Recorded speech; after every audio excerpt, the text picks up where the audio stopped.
Rezim Iran panik karena kehilangan dukungan pada saat tekanan dari Amerika Serikat menekan titik paling sensitif Teheran, yaitu minyak, Selat Hormuz, dan ketergantungan pada Tiongkok. Pada hari Selasa, 28 April 2026, rezim Iran mencari jalan keluar yang cepat agar tidak kehilangan sisa kekuatan yang masih dimilikinya. Namun, pemerintahan Trump mengepung Iran dari segala arah. Selama bertahun-tahun, Teheran bertaruh bahwa Beijing akan menjadi tumpuan aman bagi mereka.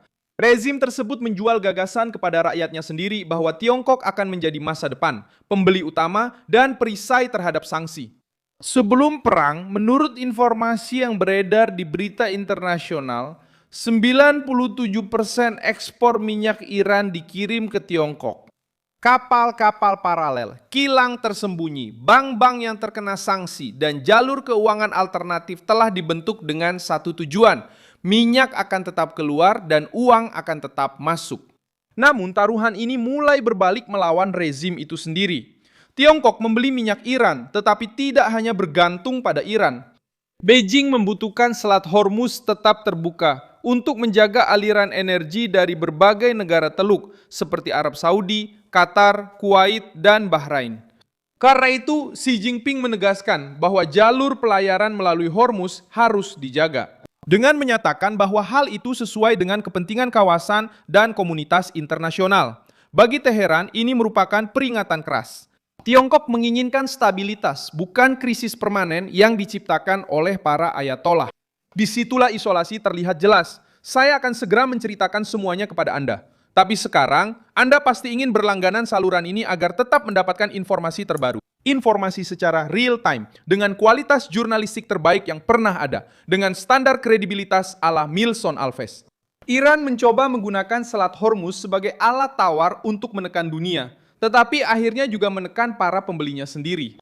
Ketika kapal-kapal menghindari wilayah tersebut, harga minyak naik, gas menjadi lebih mahal, plastik membebani industri, transportasi merasakan dampaknya, dan Tiongkok menghitung kerugiannya. Beijing bisa saja mengkritik Washington di depan umum, tetapi mereka tidak ingin mempertaruhkan ekonominya demi menyelamatkan rezim Iran.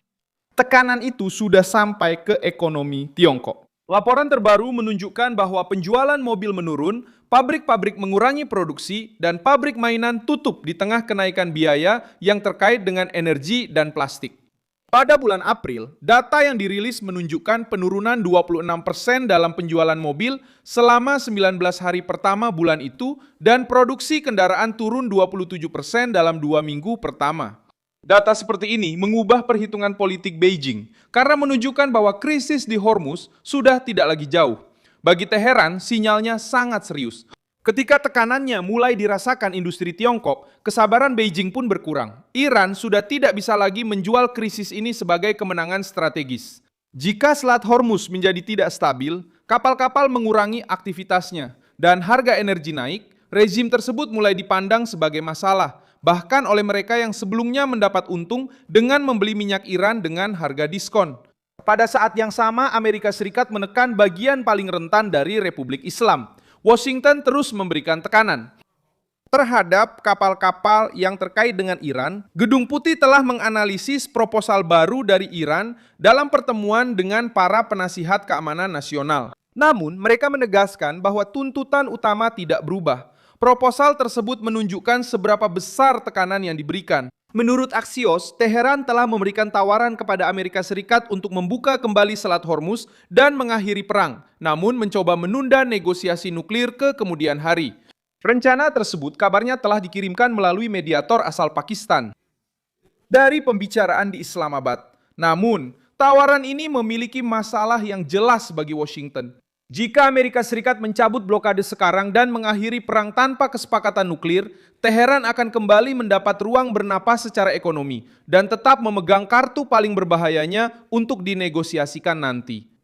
Rezim ingin menyelesaikan blokade terlebih dahulu karena tekanannya langsung terasa. Sementara itu, Washington ingin menggunakan tekanan ini untuk mendapatkan konsesi yang lebih besar. Tekanan juga memengaruhi logistik minyak Iran. Dalam berita yang beredar, Teheran dikabarkan menggunakan kapal-kapal tua sebagai depo terapung dan mencoba mengulur waktu dengan tangki-tangki lama karena mereka tidak ingin mematikan ladang minyak mereka. Hal ini sangat menentukan. Ladang minyak tidak berfungsi seperti keran biasa. Menghentikan produksi bisa menyebabkan kerusakan teknis, kehilangan kapasitas, dan kerugian jangka panjang. Trump memanfaatkan tepat pada poin ini dengan menyatakan bahwa Iran hanya punya sedikit waktu sebelum menghadapi krisis berat pada sistem produksinya. Pernyataan tersebut memperkuat strategi Amerika, terus memberikan tekanan sampai Teheran mengalah. Tanpa kapal, tanpa ruang penyimpanan, dan dengan minyak yang tertahan, rezim kehilangan uang, waktu, dan ruang gerak. Pasar juga bereaksi dengan gugup. Bahkan setelah proposal Iran untuk membuka kembali Selat Hormuz, harga minyak tetap naik. Ini menunjukkan bahwa para investor tidak melihat tawaran tersebut sebagai solusi langsung. Sebaliknya, pasar memahami bahwa masih ada risiko, ketidakpastian, dan keraguan tentang kesiapan Teheran untuk menerima tuntutan Amerika. Di bidang diplomatik, rezim tersebut mencoba mencari jalan keluar melalui berbagai cara. Mereka menjajaki pembicaraan di Pakistan, mendekati Oman, berusaha menjaga hubungan dengan Tiongkok, dan mencoba menunjukkan bahwa mereka masih memiliki dukungan internasional. Namun, langkah tersebut menunjukkan kelemahan, bukan kekuatan. Siapapun yang merasa aman tidak akan menawarkan untuk membuka Selat Hormuz sekarang dan membiarkan isu nuklir dibahas nanti. Korps pengawal revolusi Islam juga ikut terekspos. Selama bertahun-tahun, pasukan tersebut membangun sebagian kekuatannya melalui jaringan ekonomi tersembunyi, perdagangan yang terkena sanksi, jalur paralel, dan pengaruh terhadap sektor-sektor strategis. Sekarang, struktur ini menghadapi benturan langsung. Jika minyak tidak keluar, uang tidak masuk. Jika Tiongkok mundur, diskonnya kehilangan nilainya. Jika Selat Hormuz menjadi masalah bagi semua orang, Iran tidak lagi menjadi mitra yang merepotkan, melainkan berubah menjadi risiko global. Kehilangan dukungan bukan berarti semua orang meninggalkan Teheran secara terbuka. Tiongkok dan Rusia masih mengkritik Amerika Serikat dan berbicara tentang diplomasi. Namun, dukungan nyata diukur dari biayanya. Saat ini, tidak ada yang mau membayar mahal untuk mendukung eskalasi Iran, dan Beijing menginginkan jalur yang bebas. Moskow bisa menerima pejabat Iran, tapi tidak bisa menggantikan pasar Tiongkok. Negara-negara Teluk juga tidak ingin rezim tersebut mengubah jalur vital menjadi alat pemerasan.